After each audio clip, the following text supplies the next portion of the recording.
guess what? We're back. Both of us. It's not just Yeah. Katie. So we're gonna talk movies and TV shows and all that stuff. So all Mhm. the things that we always do anyway. So welcome back. Welcome back. Katie's gonna introduce us because that's her bit. That is my bit. It's been a while and I had forgotten. Uh, Hi everyone. Welcome to all the films we judged before. I'm Katie. That really is Lily Kay. Yeah. I'm back! Yay! Yes, yes, Yeah. yes, yes. And we have much to catch up on because Mm, it's been a long time. mm, We did do some stuff while we were away, both of us. We mm. did it together and not together as well. So it's that's how life works, I guess. But now we're just gonna talk movies and TV shows and things that we've been watching. So strap on and let's get movie Strap on, nerdy. strap in. Yeah, whatever. The phrase is strap in. Strap I on really does mean something entirely different. know. But you know what? Strap on, guys. Yeah, whatever you feel like.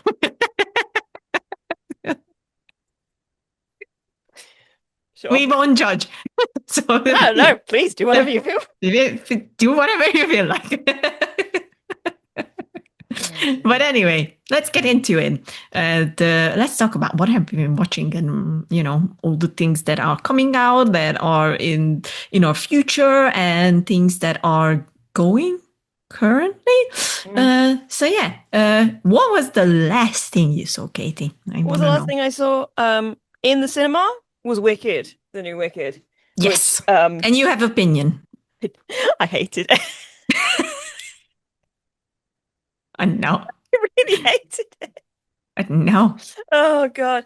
And apparently according to the internet that makes me a misogynist, so that's fun. Oh, They're like, "Oh, it's only misogynists who are hating the new Wicked movie." I'm like, "No, guys. It's a badly made film. okay, It's a okay. badly made movie." And actually, I think we deserve better. Hate is it's crazy. I know, but actually, I think we deserve better of our female-led movies. But it's like I honestly can't. I shouldn't be too surprised because it is like a studio feature thing, and it's been made to sell toys more than anything else. This is a marketable the way that they made this was to market to children. It's it's in that vibe because I mean you've seen it with all. There's so many toys that have come out of it. Everything that they're selling based off of the movies that they made this to make money. And I think you can tell in the way that they've put the movie the second half of the movie together because you've seen Wicked, right? I mean, like the Yeah, show, yeah, yeah. yeah. Oh, yeah, Yeah, yeah, yeah, yeah, yeah. the second half of the musical's a bit it's darker. Like and it's intentionally meant to be darker because it's meant to be like here's all the happy stuff, here's like the Oz that we had know and love in the first half. And then it's like, no, actually, there's animal cruelty and going on and a mass propaganda thing, and all of these bits and pieces.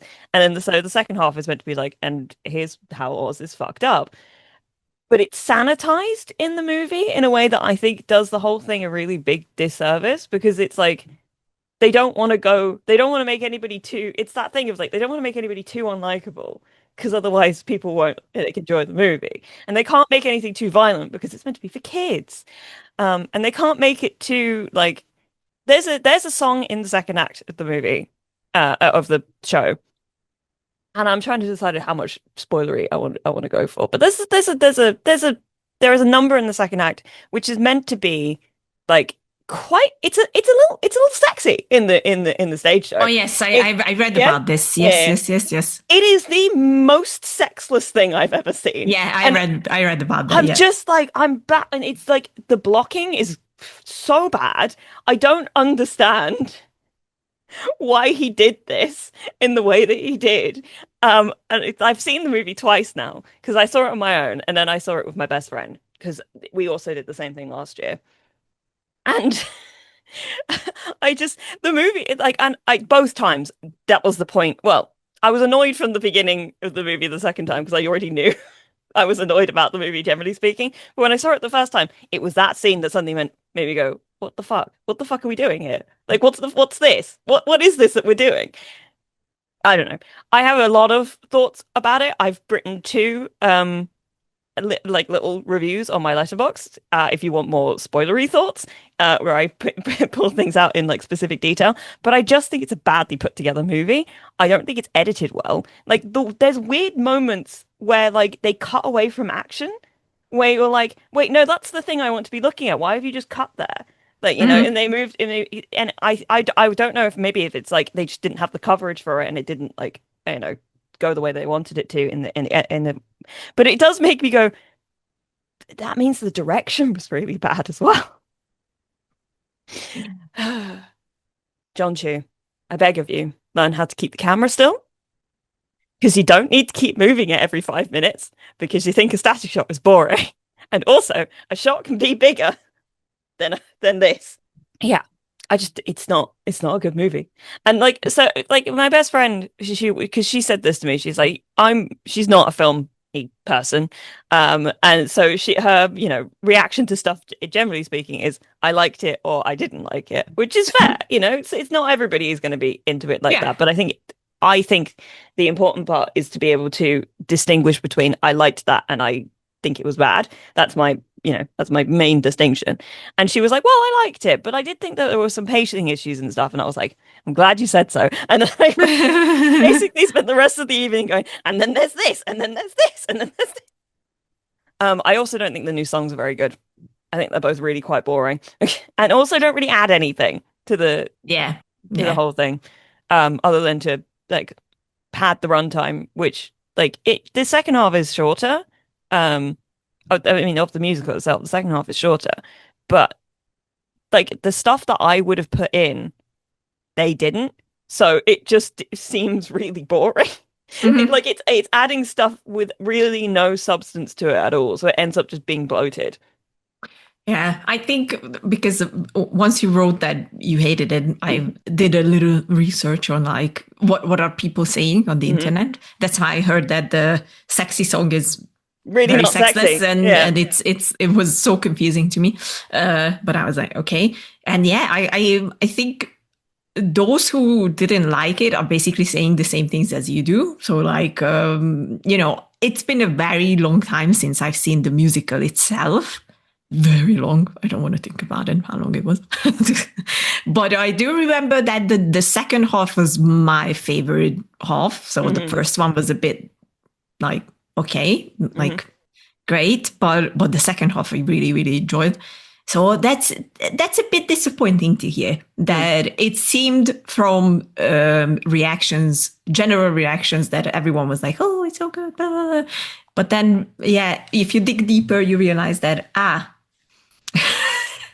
maybe not, I maybe, do think that a lot of my issues with it come from my background of like understanding how films are put together, yeah, you yeah, know? yeah, yeah, Like yeah. I'm seeing it in a way that's like kind of through the matrix, and then I'm looking at the way it's been Mm, made and how shots are being put together and what those things are doing in order to like service storytelling yeah, and the ways that those things are not actually servicing the storytelling, you know? yeah, yeah, So I'm yeah, sitting here going like this is just an affront to like filmmaking to me. I yeah, came out of the movie theater and I sent my friend Hannah like a 9-minute voice note going, I'm so fucking pissed off, dude. yeah. It's so Oh wow. frustrating. Wow. It then left its mark. Mm. The whole thing. Okay, well, you know, it's a bit unfortunate. I guess Cynthia and Ariana are still. They're good. I do think that they're let down again by bad direction because I don't Mhm. think that there's stuff in there where you're like they're doing the performance that's being asked of them, which Okay. by all accounts is good, but Yeah. in the context of the storytelling, I'm like it's not good performance in that sense. Like they are doing their jobs very well, but I think that so much of what they got Ariana to do in this movie, especially, is just cry. She's like crying in every single scene. She's basically she's just constantly crying about stuff, and I'm like, okay, but where's the bitchy Glinda though? Like Glinda's meant to be kind of bitchy at this point, and it's not there. She's really just not like. There's not really a whole lot of her that feels particularly Glinda-ish. Um, in that sort of like very performative manner, which I think again means that they've sort of flattened everybody. I said the same to my best friend after the movie. I think they did the same with Fiero because I think they made Fiero in the first act too nice. Okay. So it's Yeah. like, so when you get to Fiero in the second act, and small spoiler, when he decides to go with Alphaba, and there's a line where she's like, "Oh, I thought you'd changed," and he goes, "Oh, I have." It doesn't work because he hasn't really. He's still the same sort of nice as he has been the whole time. Okay. Because Okay. Fiero in Act One is meant to be kind of an arrogant dick. And then you kind of peel back the layers and you're like, oh, this guy's actually, he's got some principles to him. He Yeah, just yeah, yeah, yeah, yeah. all this sort of stuff. But Yeah. like, I don't think but they can't have him act too, you know, too arrogant because then people will dislike him, and we can't be doing that. Oh, Can't be having anybody be vaguely dislikable. Can't be yeah. having Glinda actually be slightly bitchy in No, any way, shape, or form. no. No, because like we have to sell dolls. I very recently came across a video on Instagram, Hmm. and I know it's true, but it still baffles me that it's something. So the studios are giving out notes to the writers of Hmm. like make everything very very obvious Yeah, because yeah, people are so much on their phone yeah. Second that screen viewing. yes, and I know it's a thing and it's blatantly obvious in recent years at this point I that they are. think Netflix is the biggest. Oh yeah, Like yeah, I think the yeah, Netflix are the ones that are doing this yeah, the most for sure. because it's like like it became an infection of Hmm. movie and TV where uh, I know that it's a problem because admittedly sometimes I do it as well, that I grab my phone while I'm Hmm. watching something, but I do it because the movie or the TV show is like saying everything out so loud and in your face instead of just showing and Hmm. make you understand what's going on, Hmm. that I'm like, okay, and I just don't care that Yeah. much anymore. So I think they are kind of the problem in this as well.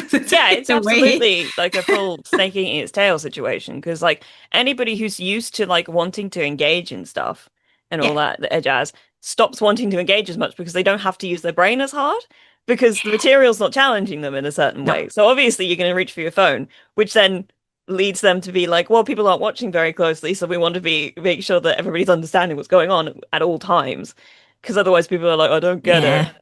Yeah. And I think because the thought just came on as you were talking about Fiero, then I think Wicked is definitely suffering from this as well. And it's interesting to me because it's in cinemas. So you would think that movies that are released to cinema still are not doing it as much, but I think Wicked No. is a living proof of yeah, it's happening. I think it's also oh yeah, that was it. I was like there was another example of this that I saw recently in a movie that I was like I had nothing but great things about. I don't think Wicked did it in like an exposition way as much. I think it did it in No. like a Yeah. sanitization way as much Yeah. like Yeah. Yeah. in that they don't want to be challenging people to not like characters and then have Yes. them Yeah. go Yeah. through Yeah. a character arc. But I also saw Superman finally a Yes. I've seen couple it of as weeks well. ago. Yeah. Um that is a weird movie. It's weirdly, it's like you get into the film, and I was sitting there like for the first half an hour, I was like, why does this entire thing feel like the second act of a film? Like there was no first Yeah. act. Yeah. It's Yeah. like it's Yeah. really weirdly put together, and it's not like I don't think it's bad in any way, shape, or form. But I did notice that there's like, several lines in that movie where I was like, wow, that is straight exposition. Hmm. Like every once in a while, they're just like they'll just throw something out, and I'm like, crikey, they really just put that in because they were like, we need to make sure the audience Explain. knows Yeah. what Yeah. we're Yeah. doing Yeah. this. Yeah. Yeah. And I'm Yeah. like, Yeah. okay, I feel like there was a way you could have done this where you could have shown it. Maybe if you had a first act of your movie, I'm not sure. Like it Yeah. feels a bit. It's like it was like fine. It was like I liked it fine, Yes. But I was watching it the entire time going, the pacing in this movie is bizarre. It's just weird. Yeah. Yeah. But I will say that since we're talking about Superman and Yeah, I watched it as well. mm, Yeah. This is the kind of Superman that we need. for sure, absolutely. I think that's why, not just because I don't like Henry Cavill, but that's why Zack Snyder's Man of Steel never worked for me because that is not Superman. Like for me, Superman is this, like full of hope, believing in people, believing in good, and I think it was just that part specifically Yeah. of him as a character was Yeah. just done so well. Perfect. Yeah. It really was perfect. The movie itself was very James Gunny. Yes. Very much so. Very much so, which I don't mind because Mm. I don't really like James Gunn's style and the way he sees things and shows things and whatever. But it was definitely, admittedly, a bit weird Mm. at times where I was like, huh. I don't know what to do with this. Yeah. No, But I it was very enjoyable. mm, I will put that out there. It was a very, absolutely. very enjoyable movie. Yeah, no, I really liked it. I had a good time watching it, and I will admit I did get very teary, especially at the bit with the kids in I can't remember the name of the country. Oh yeah, Yeah, but yes, I know what you're when they talking about. when they put the flag up, I was like, oh, that did get me. That got me real bad. Actually. I love movies that are. I like stories that are about good people trying to do good things. Um, and I do like that they really were leaning into like this is a Superman who actually is extremely moral and like wants to do like the right thing. And I think that that is absolutely one of its big strengths. I do think that I love what they tried to do with Lois. I think her position in the movie is a bit still a bit strange, and I don't think she had enough to do. Mm, Um, yeah, like I don't yeah. think the way that she was incorporated into the plot was like good enough for me personally. Um, Hmm. like there's little like and I understand because they wanted this is Superman. They wanted to be about Clark and all this sort Yeah, of yeah, stuff. yeah, yeah. But it does feel like she's being set up as a second like protagonist for the movie, and I just feel like it was like a little bit not quite enough for me in like what she was up to and like what specifically like what she wanted and what her motivations and all that sort of stuff were. I feel like weren't entirely clear within the narrative. But I mean, like not clear enough. I think that I would have liked more into like what her inner world was at that time because you got a sense that like obviously the whole like a lot of the her plot is like realizing how much she does actually want to be with this person. Because she kind of has the she's got a bit of a like I don't really know if I want to stay in this relationship, but I don't think I ever really got enough of a sense of why. Yes, I And agree. it's like little bits like that where I'm like, oh, just like a little bit more development in that Hmm. place, Hmm. and I think I would have been satisfied, but I don't think they quite got it. For Yeah, me personally, I know a lot of other people who were really, really happy with it, and fair enough. And I do think that Rachel Brosnahan, yeah, does a great job in the yeah, film yeah. and all that sort of stuff. But it just wasn't quite enough. But the Mr. Terrific is like so good. Like really was like a standout in the film. I was like, oh, I can see why everybody really loves this guy. This is a great character. This is a great character, great performance. Um, one of the strongest points of the film for me. But yeah, it was just I just found it really I was like watching it like I was expecting more from this a little bit. I Yeah, think it's well put to I think it's considering the way that they decided to do it, I think it's well put together enough. It just from a pacing perspective, I was like, it's really weird. It's a really weird yeah. movie. It is. It is. Yeah, but one thing I very much appreciate is that we didn't have to live through the whole origin story all True. over Yeah, again. we don't need to do all that. Because everyone knows who Superman is. I like that he's already a very well established hero in this world. Like that made sense. But it definitely, like you said, it definitely felt like that is we just jumping into the second act without any. I I will say what got me the most, like, because it's like within the first 5 minutes, you end up in his little ice cave in Yes, Antarctica, yes, and then like he's like, oh, put on the video of his parents. It calms him and all this sort of stuff. And I looked up kind of because I was like trying to pay attention to all that sort of stuff. And I think maybe I got vaguely distracted for half a second, but then I look over and I'm like, Bradley Cooper, what are you doing? but I will say because I think that's one of my big problems with it. Mm, I don't think it's the whole, the message was about you have to be you have to take over Earth and whatever. So like that the fact that they recovered that part of the message and then it's like completely destroyed him of like, oh my God, like he was sent here to do this and that. And it felt a bit stupid that it needs to be explained that or that people immediately like jump the gun and whatever. Although that part is a bit more believable I because was going to say they don't that to know. me is Yeah, believable. That's the they way that don't they know do sci-fi like lives yeah, nowadays. yeah, yeah, yeah. They don't know like what part of the message has been anyway. But the whole of him being doubting himself and immediately going into this like, oh my God, like I've been sent here for that. I was like, come on, dude, like. But I But think that that is the perspective of everybody else in the movie. I think that that is that I do buy into that from Clark's perspective, in that he's there like he based his entire he wasn't doing initially. I think the idea anyway initially was that he was doing things because he thought that this is what his parents wanted, and that was what he was hanging his like his moral compass onto, because like this is what my family wanted, this is like my birthright essentially, like this is the things that this is what I should be doing because this is like my divine, essentially like my divine calling. And then finding out that that thing that you base your entire life on is actually like not the thing that you think it is, and that actually it's a completely twisted version of that. I think it does make sense for him to turn that in on himself and be like, oh, does that mean I'm inherently bad? Because I think that that's a very that comes from like a place of being like, I kind of get that as somebody who has a lot of moral panic about things, in that of being like, oh, but like I've had like a vaguely bad thought.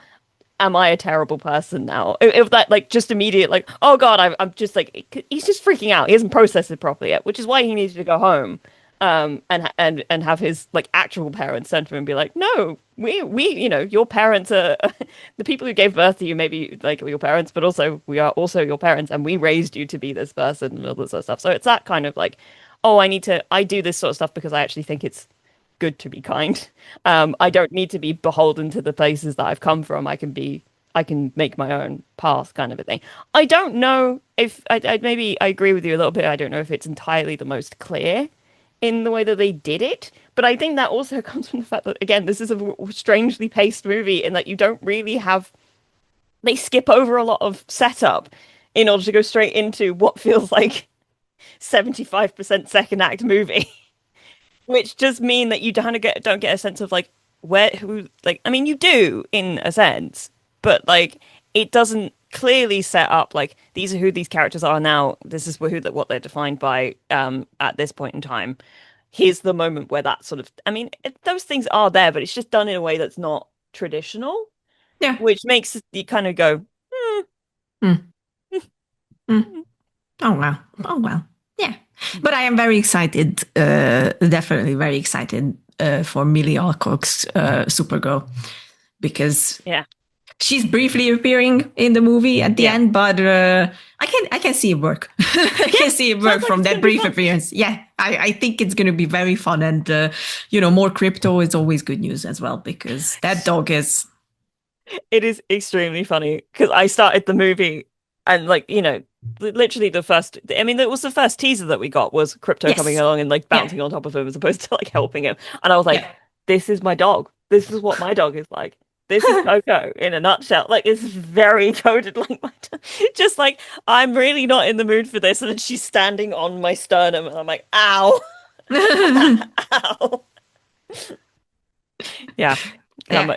I seem to remember when the movie like that teaser came out, people were like, "Oh, but like crypto's meant to be like a good dog and all this sort of stuff." And I'm like, "You guys have never had dogs. This is what dogs are like." Yeah, exactly. Obviously, yeah. They're like, "I can't believe crypto's so like not trained." I'm like, "You've never had a puppy." Exactly. Come on, people. I That's hate to say it, but you've clearly never had a puppy, no, no, no. That's very much especially dog one that has behavior. like such a force of like personality. He was so great. Yeah. So great. Love Scripto. It was a fun movie. I had fun with it. Uh, Okay, okay. What else? What else is there? What else is there that Well, you? what have you seen recently that you'd What like have to I talk about? seen? Because you've seen a lot. You caught up on a bunch of stuff, but I've like, caught is there up on a. anything in particular that you're like dying to? I mean, it's very recent because I just watched it yesterday. Episode 5 of It. Welcome to Derry just came Mm, out. Spoilers. okay, I'm Spoilers. going to put it in it now. I'm not going to watch it. So You're not going to watch it. I don't Okay. think I'm going to watch it. I don't think it's. Okay. I'm not all that interested. Pennywise finally arrived. All right. Yes, And I'm I think I like, did hear this. ah, the universe is at peace now. Which is hilarious Bill, because it absolutely isn't at this point. it absolutely isn't. But, like, Bill Skarsgård, this Pennywise, is, like, still one of the greatest castings ever. And I'm always reminded that Pennywise was supposed to be Will Poulter, my boy Will.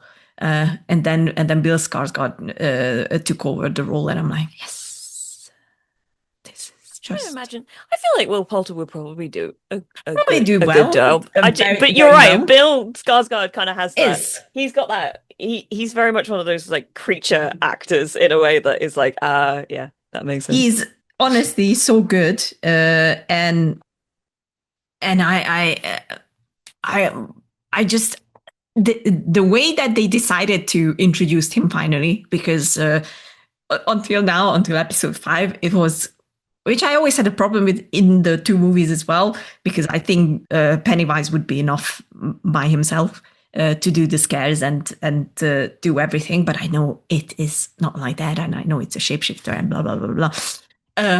But it was the CGI things going on, which weren't bad. I'm not saying that, but I was like, where is Pennywise? I need Pennywise in my life. And now he's here. Now he's here. He's just the best. Still, they did an awesome introducing of him, even though you kind of knew that he was going to come around. I think it still came as a surprise of how he arrived. So honestly, just well done.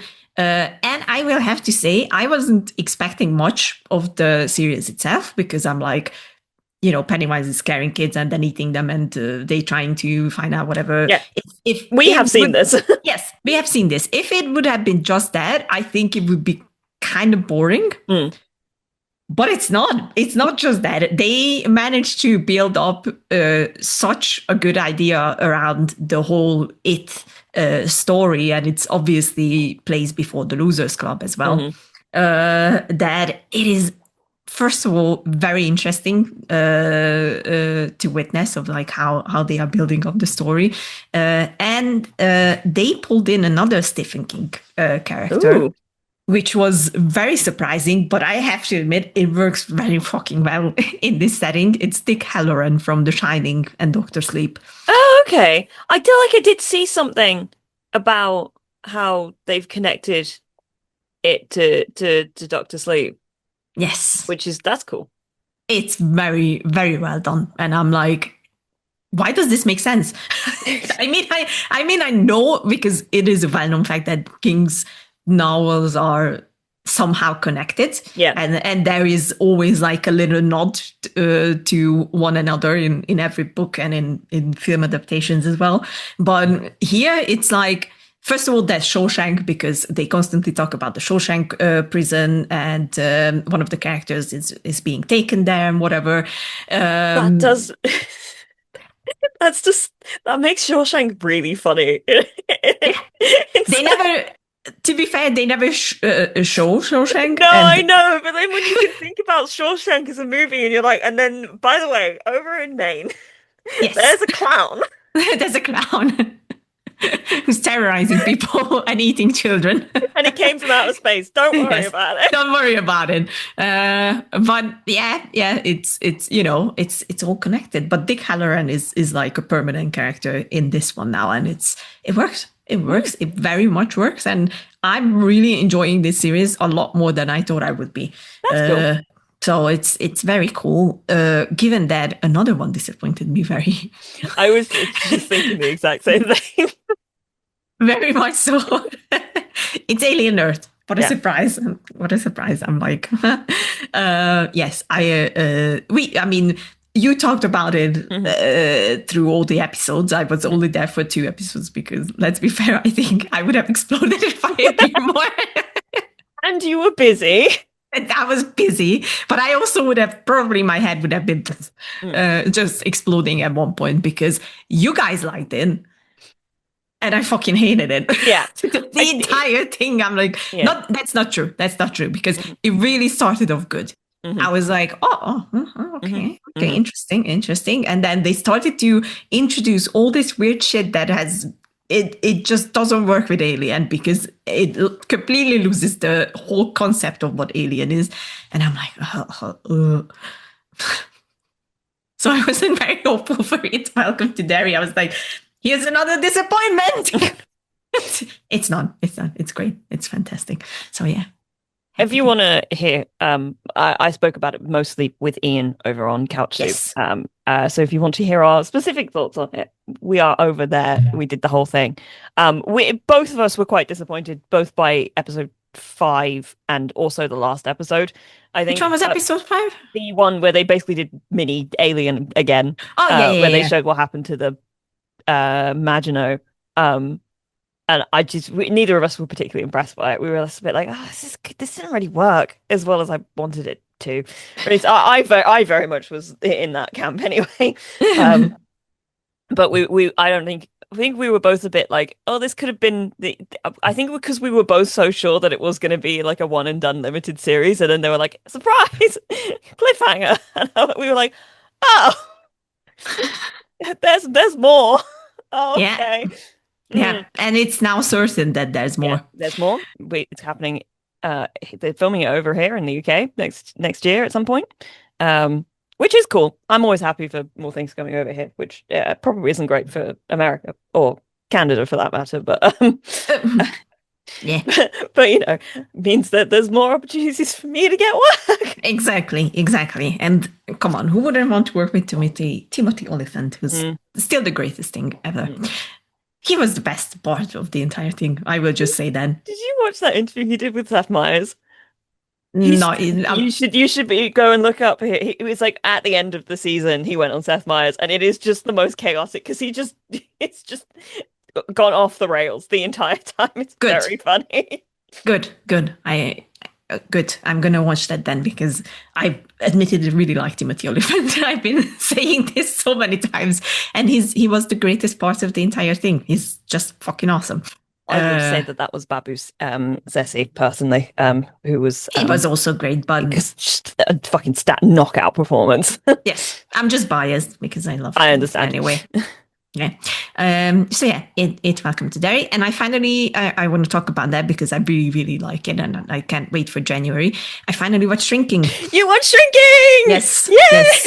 Yes. I binge watched both seasons together, and I really really really really really really really really like it. Like this is why Thinneth and I have been like really being like this show's biggest champions on this podcast. Every time he's on, I was like, we need to talk about Shrinking.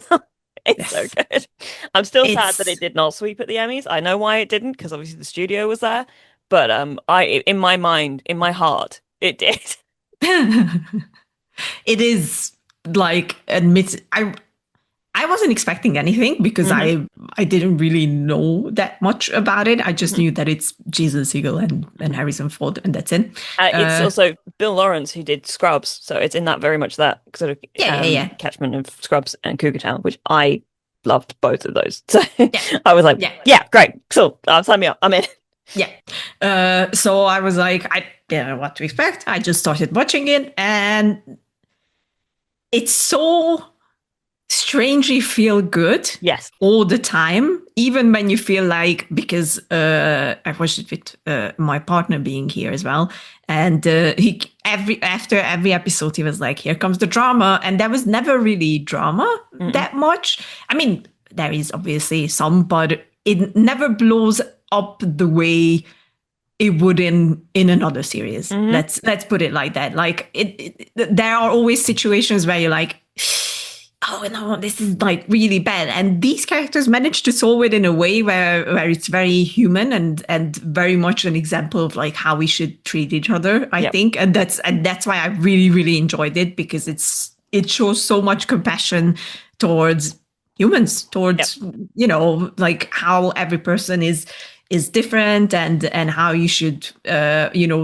always try and see the other person in front of you whenever Mhm. there's a disagreement or anything. And I just, I don't know, I always felt just really good after each episode, even though there were parts where, are admittedly sad. Mhm. It's about grieving, it's about, all that stuff. And still somehow I came out after each episode being like, huh, I think it's because it's so non-judgmental about people having complicated feelings, which yes. I mean, I've said it many fucking times on this podcast how much I'm like super I think people need to get more on board with being more comfortable with complicated feelings, especially in like through narrative and generally speaking as well, but like through narrative like storytelling. Um Having people go through complicated feelings is the way that some of us actually can process those things and like recognize what they actually are and like and all these bits and pieces. And I think the show does that in a way, and I think that's why one of the random reasons why I also love it so much is that even though it's like it's about therapists doing therapy, because like there was a post I saw, it was like an article when season 2 came out where they were like, oh my god, shrinking season 2 stopped being about therapy. I'm like, oh my god, you're so stupid. Because yeah, it's not so much about like people sitting in an office and having therapy, like literally having therapy going back and forth in the Mm, same way that it was in season 1, but it's the characters living through actual therapeutic techniques and recognizing like the ways in their lives that they need to like things they need to address and like how to navigate discourse and how to process hurt that's been done to you and hurt that you've done to other people yeah. and all these. So it's as much as there's not as much of the characters doing like very specific one-on-one therapy with like the oddball clients that we had a lot of in the first season. Hmm. um it's because our main characters are the ones doing that for themselves, Yeah. and it does those things so well. It's really like embodied all of the things that are great about therapy and great Yeah. about Yeah. like Yeah. um learning how to be with other people. Oh God, I love it so much. And I've said it on this podcast before, and now you can fully agree with me. It's 100% Harrison Ford's greatest performance of his career. Yes. It is Yeah. some of his best work he's ever Yeah. done. Yeah. He's so fucking good in it. Not only is he hilarious, but when he does get to do dramatic stuff, he's also extraordinary. I mean, it was Thanksgiving that they did, right? When he, oh my God, just so much crying. That was because I was surprised that it didn't make me cry more, Mm, the episodes, because there were some obviously tearjerker yeah. moments. But that was the first time I cried, Mm. Yeah, when it's not. he stands up and he goes, I didn't go yet, I didn't Yeah. go yet, and then he says all that stuff, and I was like, oh my god. No, it's so beautiful, and he plays it really, really well. And I Yes. think yeah, again, it does a lot to discuss how to navigate like really complicated like situations, feelings about certain situations. Because it's like, yeah, I mean, spoilers for Shrinking season 2, but Brett Goldstein appears. He's one of the writers on the show, which is part of the reason why he's like so involved in it. It was the thing that he did after Ted Lasso supposedly ended, but I guess it didn't. We were getting more Ted Lasso at some point, which is wild. But like he plays the man who was drunk and hit Jimmy's wife and killed her. Yes. And you get all of it, and the show does a really good job of being like, there's a difference between like intent and like the effect of intent, and that actually intent does like somebody's intent does affect the way to like navigate all of these things. Because it's like, yeah, this guy got drunk and drove a car and somebody died. And like that is Yeah. not a thing that is in dispute at all ever in the series. But at the Yeah. same time, the guilt and the remorse that he feels at every given moment is still very real. And it's not that anybody has to give him grace. It's that the characters are empathetic enough to recognize that like this is not a man who went out of his way to murder somebody. He Yeah. made a really bad mistake, and now he's having to live with it as well. And I really like because I was a little bit, I was a lot on Jimmy's side about the whole thing actually, because I don't think you actually do have to forgive anybody for anything. But what I really like about the way that the end of the season plays out is that when he goes to like help him, it's not out of a sense of I'm coming here to forgive you. It's you did something really bad, but I recognize you also need help. Yeah. Um, and those two things don't like negate each other. People who have done bad things still deserve the ability to get help. And if they want to improve and like be better people and all of that sort of stuff, we should be giving them the space to be able to do that. And that Yeah. doesn't necessarily mean like forgive and forget all that sort of stuff. Those aren't mutually exclusive ideas. And I think it's Mm-mm. doing such a good job of like navigating all that in a way that's very beautiful and graceful. Oh God, it's so good. It's That so was this. good.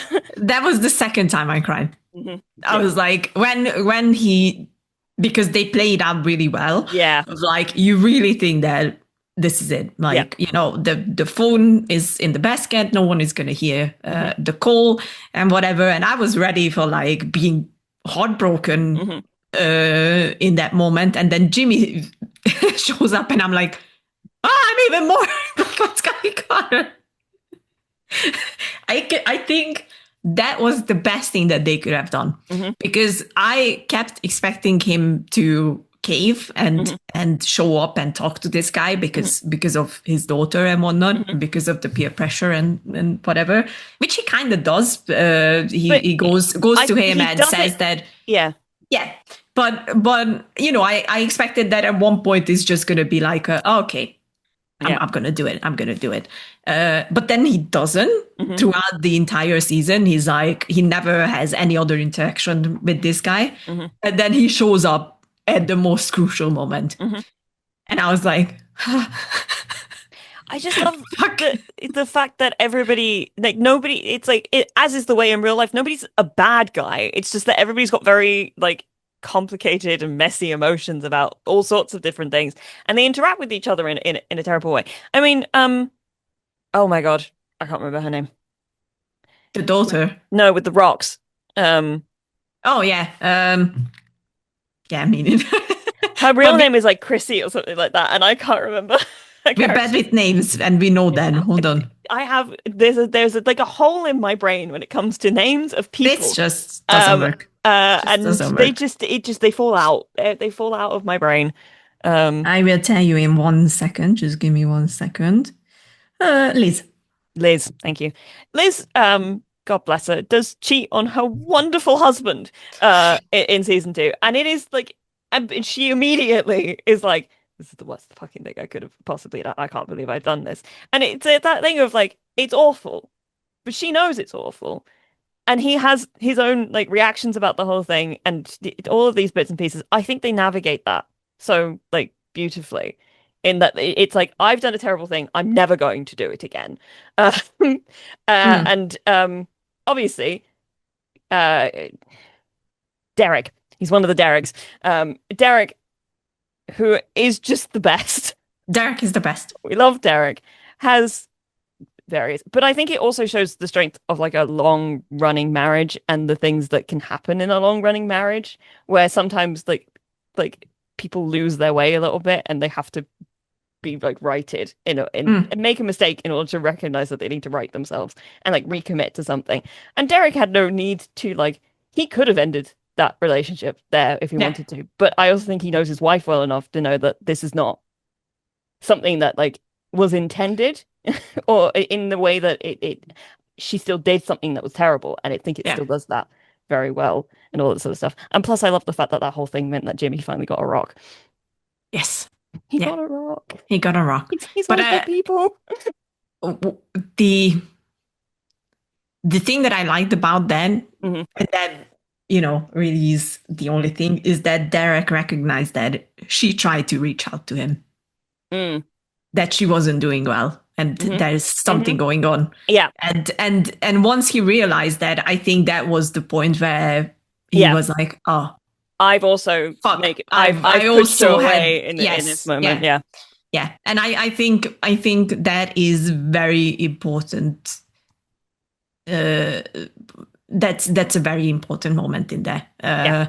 Because because that was I have I have one character that I just can't get on board with, and people might judge me for that, but I'm sorry. It's Alice. It's Jimmy's daughter. Oh, okay. I was like, please don't say Gabby. Please No, don't no, say no, Gabby. no, no. I I was love going to get Gabby. so upset. No, no, no, Love no, no. Gabby. I love Gabby. No, No, no, no. I think No, Alice, it's Alice. Alice is, but Alice has grief in like a very Yes. teenage way, you know? I don't have any problems with her at the beginning. Yeah. But the fact that she goes out of her way to, after having her best friend get together with the guy who she didn't want, but then she ends up like screwing her Yeah. best friend over Yeah. just so she can ease her own mind. I was Yeah. like, those things are things that I will in every movie, TV show, book, story, whatever, in real life, I will judge you for that very, very harshly. Yeah. But I think the show also is like it doesn't let her off the hook for it. And I was grateful for that because it's very good about doing that in every instance where it recognizes when somebody does harm somebody else. They're like, this person has done harm. Now we're going to look at why they did that. Yeah. And also recognize that does not negate, like, this does not negate that and all that sort of stuff. Yeah. But I just afterwards, because until then I was like, yeah, she's a teenager, and she, to be fair, how Jimmy was at the beginning, she has every right to be, very, very upset with her father. No, and she went a step too far. She finally like hit the point where it was like, you are actively being selfish about this. Yes. But then when that part arrived, which was, I think it was in season 2. Yes, it was in season 2. I was like, no, this is very lost me with this character. I'm like, nope. But I did enjoy that. Everyone was like, well, you kind of fucked up. Like you fucked that. you really fucked up. Like, you not only fucked over your best friend, but who was by your side, by the way, through it all. But yeah, you were insanely selfish. I think it's very interesting to me because I also had my issues with Alice in season 2, but like in a way that you have issues with anybody who might make it like. Sometimes people annoy you, and that is fine. Also, it's the other thing. Yeah. And this is like it, and this is not a criticism of writing. It's just like this is what it is, a reaction to a person, is that when she was reaching out to Brett Goldstein's character, whose name I fully can't remember at this point, because what else is new? You look that up. Lewis. Talking. Lewis, thank you.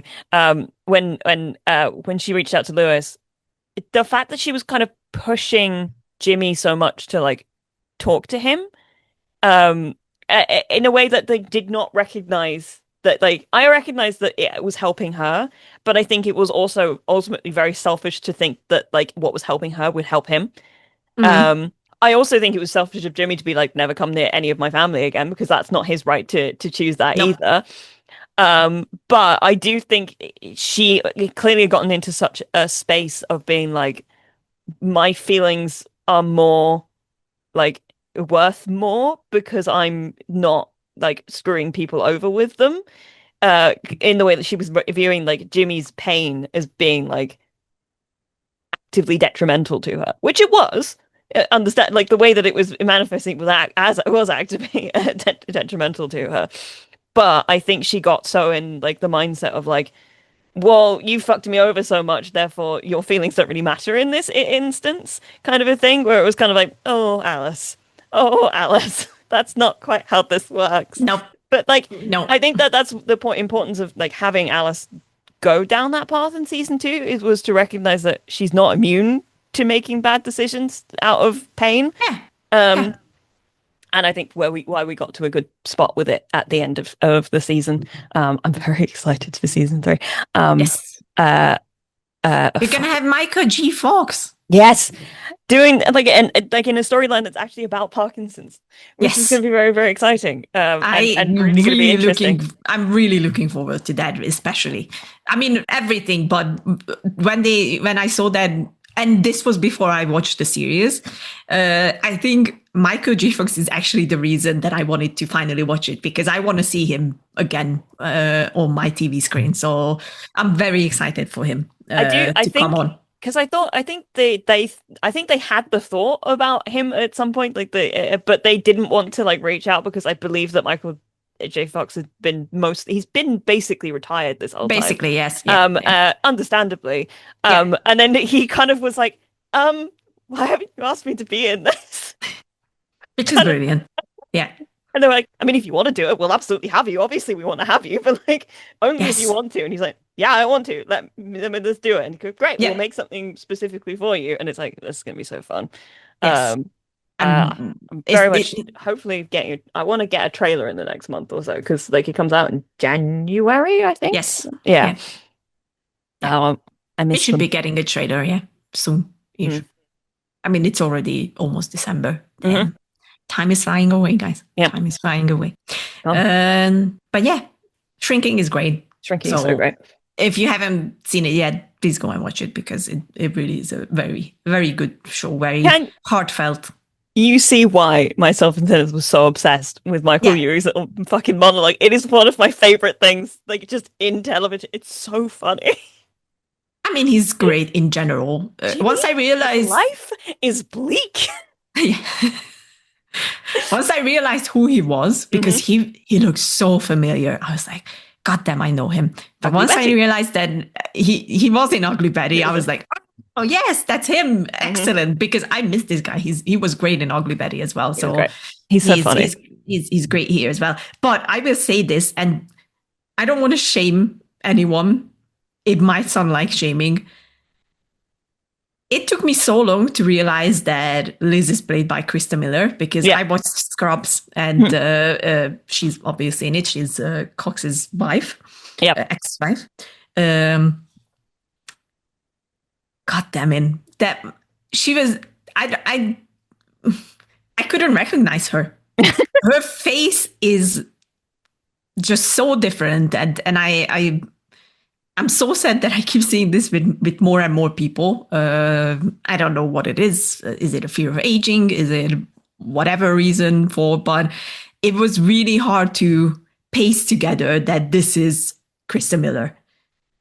It was the voice where I was like, I know this voice. Why do I know this voice? And then once I finally looked it up of like, who is this woman? I was like, what? She was in Scrubs. She was Cox's wife. What? So, yeah, it's a bit. I'm a bit sad to see because Hollywood. I blame Hollywood because they don't want women to look like they're the age they actually are. No. If you're 35, you're playing grandmas. You know, like it's so sad. Nobody seems to understand what a woman looks like when she's actually aging properly. Which is like, I mean, but it's very upsetting. I'm not gonna lie because we're talking about very beautiful women. You don't need to do anything to your face. Aging is fine. Aging is completely fine. Exactly. Wrinkles are wonderful. It means that you lived a full life, and it means that you were happy a lot. These wrinkles, especially, I know I tend to be a bit iffy about them because I have already some, but I'm like, at least it means that I was happy a lot and I smiled a lot. So it's not a bad thing, and it doesn't make you ugly or anything. So I really wish that we would stop with this whole like, oh my God, a woman always has to be with a perfect face and perfect, come on. But I love Krista Miller still, and she's still great, obviously. Yeah, she's still doing a wonderful job. Fantastic in this. Yes, she's very, very fun. I think it's very hard because I really enjoyed her character in Scrubs as well. I haven't seen Cougar Town. I was going to say. My sister loves it, so I know that she's in it. And I've seen a few bits and pieces. I can't decide if I love her more here or in Scrubs. But I think I love her more here. Yeah, I think I love her more. I'm honest. I mean, her in Scrubs is she's not like a main character in Scrubs, but she's there. She is there for sure, but like you get so much more of her hair, and there's lots of depth. Yes. Great though. Cougar Town's great. It's very funny. There's still things from it that I reference to this day. And it's been so long since I watched it, but I remember really really loving it back when it was on. And it is very funny. But in the same way that like if you liked Scrubs, you probably like Cougar Town. I heard. Yeah, I just didn't get around to it to watch it yet. So It's a fun one. yeah, one day I get around to that as well. Hmm. But I'm already catching up on things because unfortunately this year was like a mess. This past 2 years have been a mess of like me watching things on time actually. And the last thing I will mention is that by the time this episode comes out of us, Stranger Things. The last season is already starting, but I am catching up on Stranger Things currently. And I still have to say it's still a fucking great show. Like, I know the whole thing by heart, but I still really enjoy it. Like, there's not that feeling at any episodes except for season 2, episode 7, which I skip immediately. I'm like, I don't care. You don't matter. We really don't need you at this we point. really don't need you. You don't give anything to this story. That was a weird choice, always. But the pilots are always strange. Yeah. Especially when they don't work. This one didn't work. This one didn't work at all. But yeah, everything else is just the characters. I fall in love with Erica again because she's fucking great. I'm at the part where she's more actively in, which is season 3, obviously.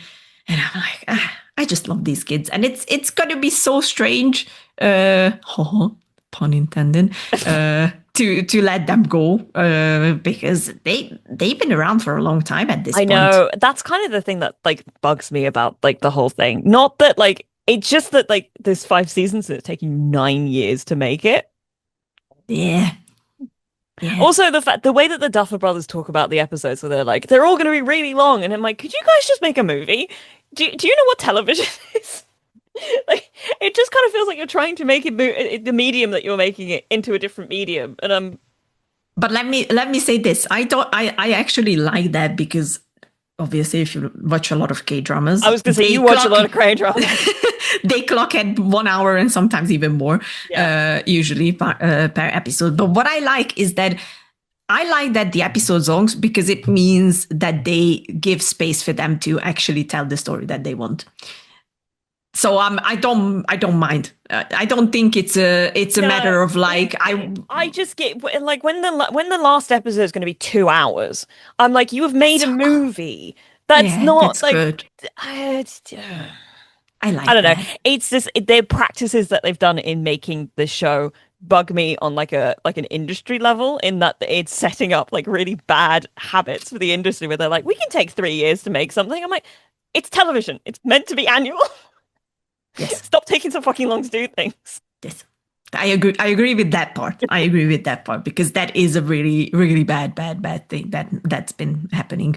Maybe a year and a half at most, you know? Yeah, I mean, but to be fair, television has never been more quality in a lot of sense. Like the CGIs are like, if you think back on what we got on TV versus movies back like, I don't know, I'm old, so Xena times and Hercules times, when we already had Jurassic Park coming around and whatnot. TV always got less. It always had a smaller budget. It's because that they didn't care about TV in the same way is the truth. I mean, all of that is true, but we were still getting quality television on TV for 22 episodes a season. I'm not saying in storytelling or whatnot. I mean more of like the special effects and the post-production part. Even then, like you look at the X-Files now, we were getting 22 episodes of that a year, and the quality of it's aged really well. Like, I mean, I didn't watch that much X-Files, so I can't talk on it. I just trust me, but I think that's also partly because they had a lot of practical stuff and all those bits and pieces, which works very much in its favor. And obviously there's some stuff where you're just like, well, that's a bit funny. But like it was also the 90s and it was like the first time they were doing something like this. But at the same time, it kind of, I don't know. I think that there's a lot of wastefulness that comes with high budget television that is being made nowadays, where there's a lot Sure. of like overspending in ways that Mm, they don't need to be.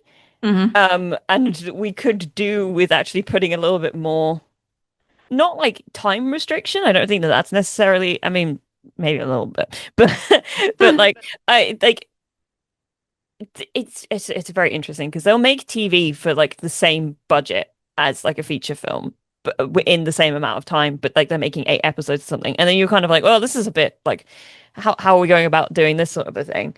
But at the same time, um, the amount of like overshooting that happens, Yeah. in that sort of thing, where you're just sort of like, did nobody sit down and decide what they actually wanted out of this, or did you just decide that you were just going to shoot everything and hope that you'll find something in the edit? I'm like, making choices early on is actually good for the creative process and does like make things better in the long run. It also is more cost effective because you're not wasting everybody's time just trying to figure something out on the day.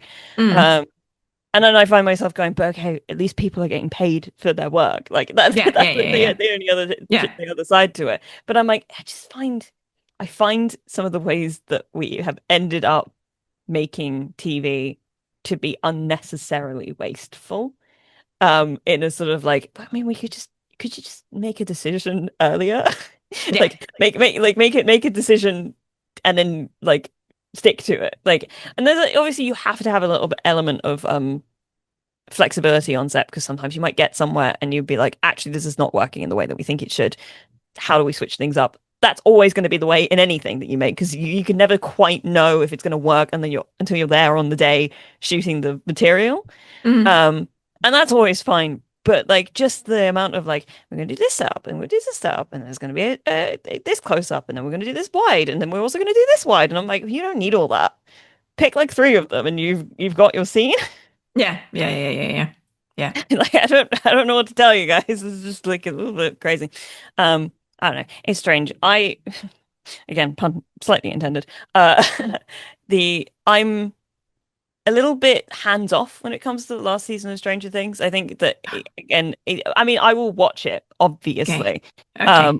I'm going to watch it, but I'm not feeling like there's no hype for me. I'm at a point where I think I'm like, I'm good with this being the end of this, and I Yeah. think Yeah. it's Yeah. Yeah. because Yeah. it's like been it's taken so long for us to get here. I'm just kind of like, I kind of want this to be. I'm happy with this being like a closed book thing, and I'm Yeah. gonna Yeah. be Yeah. like, We I'm happy definitely to like don't need have the more. closure. Yeah. Yeah, I think because as much as I love the characters and whatnot, and I think honestly think that all the seasons are very fun rides, and it's Mm. great to experience this story. I think I think this it's Yeah. time to It's good to be finished. yeah, Um, let them go and be finished with it. I'm a bit afraid. There's already like I saw people already predicting like who's gonna bite the dust and mm. whatnot. Uh, Look, as long as Erica, Dustin, and Steve are okay, I'm good. This is the thing. I really only care about Steve. Steve and Robin. Like I like those guys. It's like it's the actual kids. There's the actual Stranger Things kids. And I'm like, sure. And then you've got like the kind of the older teens, The like old, little yeah, yeah, teens, yeah. and I'm like, I kind of care more about those guys. What is still mesmerizing to me is how they turn Steve around. Yeah, no, Because that is honestly great. in the first season, he really is a despicable character. He's like, you can see that there is some sense of like, Yeah, he's not like completely awful all the time, but like no, he is but still he's a bully. he's willing Yeah, to yeah. do awful things, and I found myself, especially now rewatching season one, I found myself being like, oh God, I didn't remember Steve was this like. To be fair though, Charlie's no, the guy who plays him is Charlie, isn't he? What's the name of Will's brother? Jonathan. Jonathan. Yeah, the guy who plays him is called Charlie. Why is it that I can like some now I can remember actors' names more than I can remember fucking characters' names?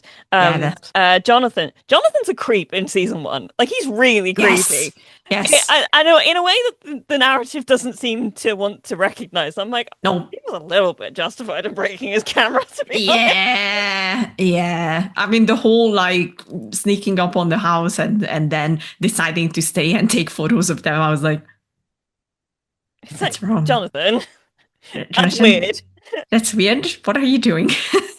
It's actively creepy. You're stalking now. This is Yes, stalking. this is stalking. Yes, yes, 100%.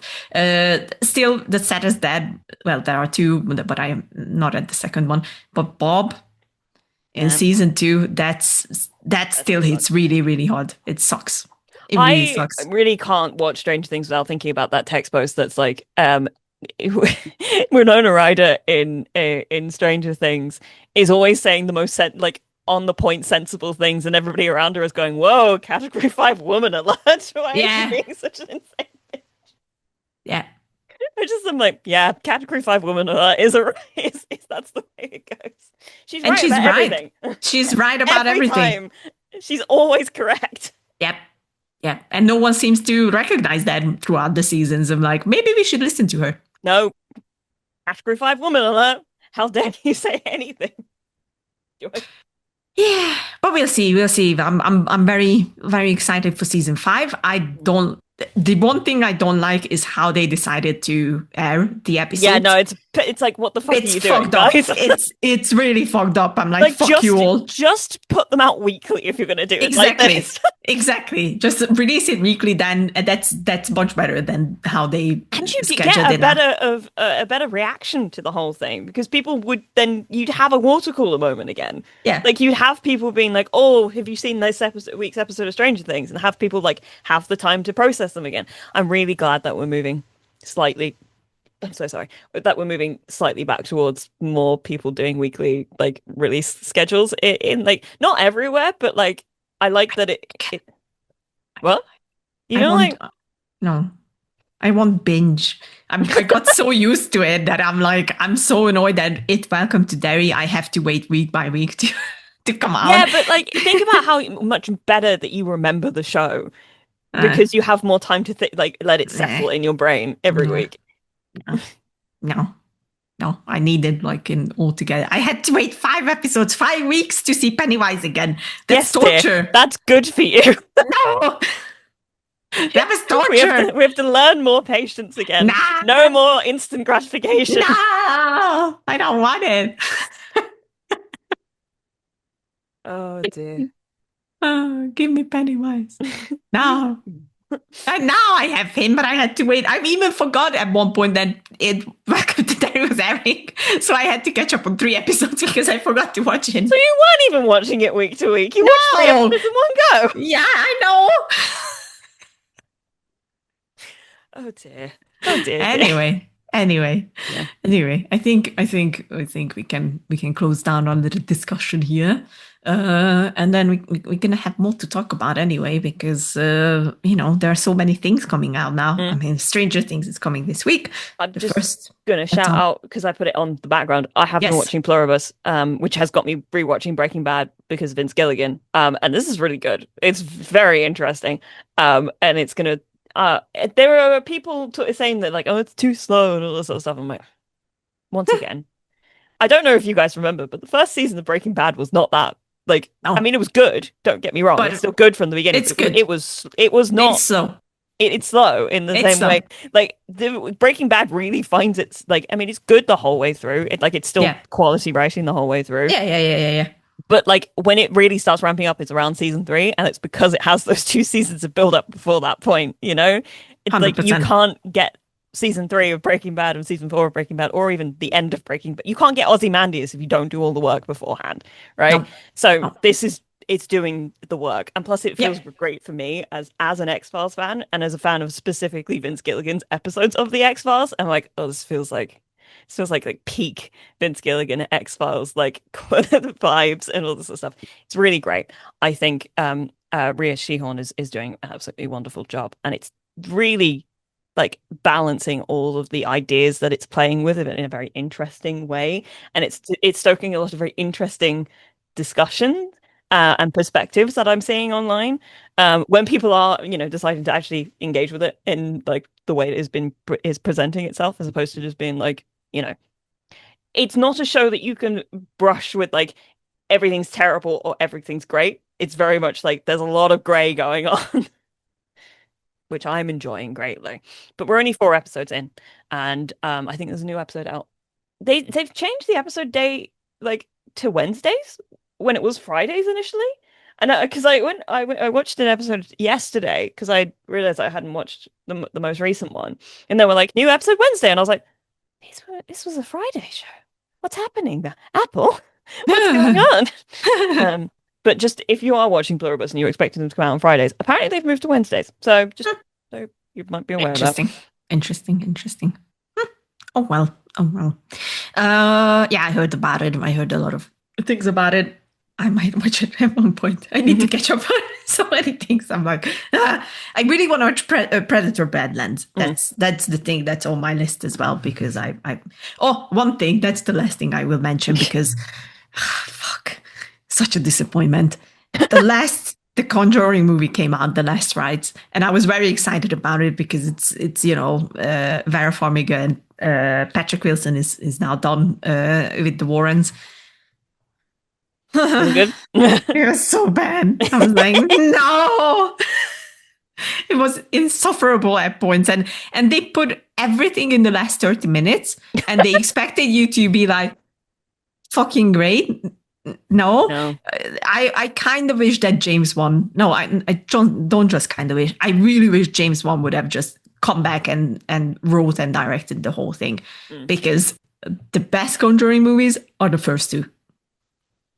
I'm sorry. I'm just going to say it out loud. 3 was already a bit of a downhill, but now with this 4th installment, and this is the last one, it's so annoying. Nah, man. It was like painfully bad. That they're done. That they knew they were done. They were like, we have to finish this. Yeah, I know, but it's painfully bad at points. Like, I don't understand how we got here still. So yeah, that's my big. I want to, because I haven't actually done this yet because we didn't do it in October when we were going to, because I was so busy in October. You moved countries. And it was because we had intended to come back in October after you moved, and neither of us just had any time, which is why it's now the end of November. Whoops. Daisy. But it means that I never really talked about the fact that I went to London Film Festival and saw like a whole fuckload of movies. So I'm just going to do a real quick roundup, because I like literally just like a very quick like one after the other. Yeah, go. So I first saw Wake Up Dead Man, which I loved, and is out in the cinemas. I think as of recording this, is out to like it's in the cinemas for 2 weeks as of tomorrow, so the 26th. If you can see it in the cinema, I do think the Knives Out movies work best in the cinema. It's a beautiful movie to like look at visually. It's very gothic. Josh O'Connor is like carries the movie. He's fucking fantastic in it. It's my favorite of the Knives Out movies because I think it's the most classic whodunit, and that makes me very happy because I like movies that let me kind of like try and figure out a little bit when it comes to that kind of vibe.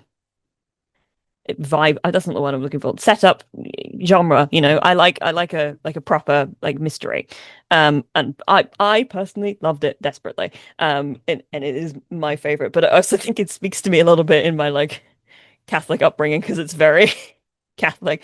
It's also very funny because like they introduced this church very early on, which is the setting for most of the movie, and they're like, we're in upstate New York, and I'm like, that is an English church. That is the most English church I've ever seen. You cannot convince me that this is America, but that's neither here nor there. Basically, make an effort if you can to see it in a cinema if it's anywhere nearby to you, because I think it's worth seeing it in that space. Then I saw Begonia, which is a Yorgos Lanthimos movie. Weird film. I did like it very much. It is funny. I do think it takes too long to get going. It's like half an hour of, again, exposition that I don't think they needed. and like build up, and I was like, oh, I'm a little bored here. But the moment that you get Jesse Plemons and Emma Stone in a room together, the movie's fucking electric. They're so good. They play off each other in a great way. Many people have seen that one now because I think it's been out for a while, but I liked that a lot. I did the ending was interesting because I was listening to like it's like an ending montage sort of a thing going on, and I was listening to people laughing at it in the cinema, and I was like, this is horrifying. This is like actively, like existentially horrifying. And I can no longer listen to Good Luck Babe in the same way I used to be able to. Those are not I mean, it's a little bit of a spoiler, but not really. You'll understand if you see the film. But same day I saw Hamnet. I saw Hamnet with a friend of mine who was a really big fan of the book, and then she had her qualms with the film. Didn't like the way that they adapted it from the way they did it in the book. It is still a beautiful movie, and I do think that Jessie Buckley is probably going to win an Oscar off of it because she's phenomenal in it, and it is beautiful to look at and all this sort of stuff. I don't think it's like perfect, but it is quiet and kind of like not really trying to do like a ton. It's not like really pushing things in your face. It's letting things very like breathe very easily and all this sort of stuff. Um, and I did cry at the end of it. I thought I was going to cry more, was the only thing about it. And I was like, Mhm. But I do think it's going to do very well when it comes out, Mhm. especially in the UK. I think it's out in America soon, but here, I don't think it's out in the UK until January, so it's going to Okay. take a while for that one to pop around. I did, in the midst of all of this wasn't at the film festival. I did then go see One Battle After Another because people kept talking about it, and it is good. I mean, it's objectively a very well made and put together a film, which is fun and funny. It is fucking long though. I heard. Yeah. It's fucking long. Anyway, but it's just it's fun. I didn't really have anything else to say about it Mhm. afterwards. I don't have any history with Paul Thomas Anderson. That was my first Paul Thomas Anderson movie, so I Okay. haven't really got any opinions on it beyond that. People are acting like it's God's gift to cinema, and I'm not sure I'm not saying I disagree, but I just don't feel anything towards it, like particularly. But all that sort of stuff. I saw Frankenstein. I think Yes. Frankenstein's out of the cinema now, which is a shame because I think it deserves to be seen on a big screen. It is just It's gorgeous. opulently gorgeous. Yeah. And you watched it, I assume, I on watched it. Netflix. Yes. Yeah, Yeah. Yeah. Yeah. yeah. I think it's fantastic. I can understand why there are people who are big fans of the book who don't like the way that it was adapted, and I think that's entirely fair. And I think it does have its pitfalls, but considering I was like day 5 of the festival or something at that point. I was so tired, and I was like, it's like 5 p.m. and I'm like, oh my God, I've watched too many fucking movies in too short a period of time. My brain is melting. But it got me. It was like it really drew me in, and I was like, this is there's something about this that does play. The first act is still comparatively to the second act really long. I think It is. it's a long movie that I'm And not sure it's like paced perfectly in any way, shape, no. or form. But like you kind of sitting there, like, because it comes up with part one, Victor's Tale, and then you're kind of like, by the time part two comes around, I'm like, oh my God, I forgot this movie was in parts. Yeah. Yeah. And I would just put it out there. Part two is like immensely better than Yeah, part one. I think, yeah. But you also still need part one to make part two like I work know, as it but does. But still. like, yeah, J.K. Rowling is fucking Fucking good. fantastic. Yeah. And there's a part of me that actually is very like I really want him to get like a recognition about it from at the Oscars next year because I think he does such a fucking fantastic job. It Even would just have been, in the it would have been, physicality, yeah, it would have been Andrew Garfield. it would have been if he hadn't been busy. Yeah. Whoa. And so I Yeah. do think and I love Andrew Garfield, but I do think we won We by the end. definitely did. Yeah. Like, I think this is the way that this was meant to be Mm. at the end of it. I then saw a couple of days later, No Other Choice, Park Chan-wook's new Oh, I can't wait to watch movie. that. Yes. It's very fun, and he is I just in the way that in like almost the exact inverse of how annoyed I was at the way that John Ju seems to have absolutely no idea what he's doing with the camera. Park Mm. Chan-wook was putting in shots that I have just never seen in cinema before, and I'm like, This is great. how did you do that? Like, I didn't realize that we had new things that we could come up with. That's crazy. Um, Somebody said that like he's cracked the code on how to use screens in cinema, and they are right. Like, there's something about the way that he shoots this movie that is bonkers, like impressive. Mm-hmm.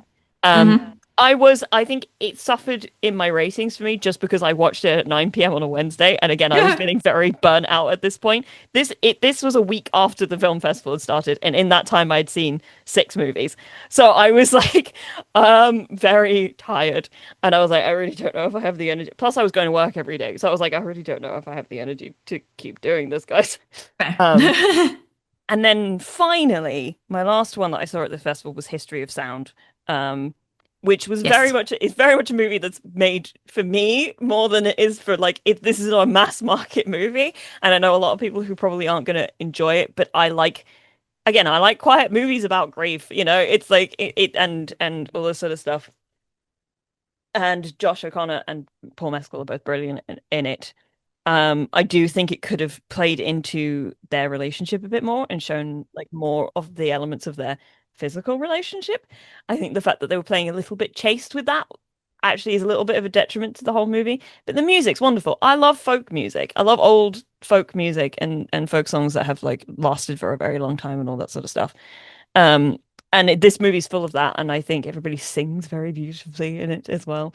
Um, uh, yeah, it's somebody I should see somebody describe it as Brokeback Mountain, but for folk music, and that is essentially that is the movie. I did like it though. I liked it a lot. I'm not saying everybody's gonna like it, but I did. That's what matters. Yeah. But those were all the ones I watched during like the film festival period. Nice. I have seen a Nice. whole bunch of other movies. My friends and I watched all of the Twilight movies a couple of weeks ago. Jesus. It was, to be fair, it was all of us over Discord, and we were getting commentating. It was a lot of fun. Man, those movies get real bad by the end. They awful. I think Twilight, the first Twilight movie, in terms of like how they're made, is still like actually a decent film. Like it is a well-made movie, and it is Sure. actively upsetting to me that they had a woman director because they were like, oh, well, nobody's, this is like some fucking chick movie. Then it made bank, and they were like, oh, good, well, thank you. And then they handed the reins over to a bunch of men for the next lot of movies, and I'm like, fuck. That's how it goes, unfortunately. Just on a principled level, that annoys the fuck out of me. Well, yeah, obviously. But yes, as a reminder, I do post everything that I watch on my Letterboxd. So if you want to follow my Letterboxd, it's Freddie Lion, but not without the first E. It'll be in the description. Do it. Do it. Do it. Do it. Do it. I'm done now. I'll stop yapping. Okay, then this was us for now. And then we're going to be back. We're not going to say when because we still have to decide when to do it. But we will be back this I year. imagine there'll be one more before the end of the year. Yes, that's the goal. That's the goal. It will be at some point during the month of December. Yes. So until then, watch movies, watch TV shows, enjoy all the new things that are coming out. I am obviously very excited for Avatar, which is once again coming out right after my birthday. So I'm like, so excited. So yeah, and share your thoughts. Tell us what have you been watching lately, and maybe give us recommendations. Always happy to There hear are them. plenty of things that we haven't seen, so might as well just let us know about it. The Mighty Nine is now hitting on Amazon Prime. Oh, First yes. 3 episodes went up. It's already great. That's all I'm going to say. Just like if you're at all interested in that sort of thing, it's fucking fantastic already. That's going to be a binge watch for me again. I understand. They've done the first 3 episodes, and then they're dropping them weekly because they're 45-minute like episodes. They're longer than Nice. Legend of Vox and Vox Now, which is very nice, and it works very well for the story that they're telling.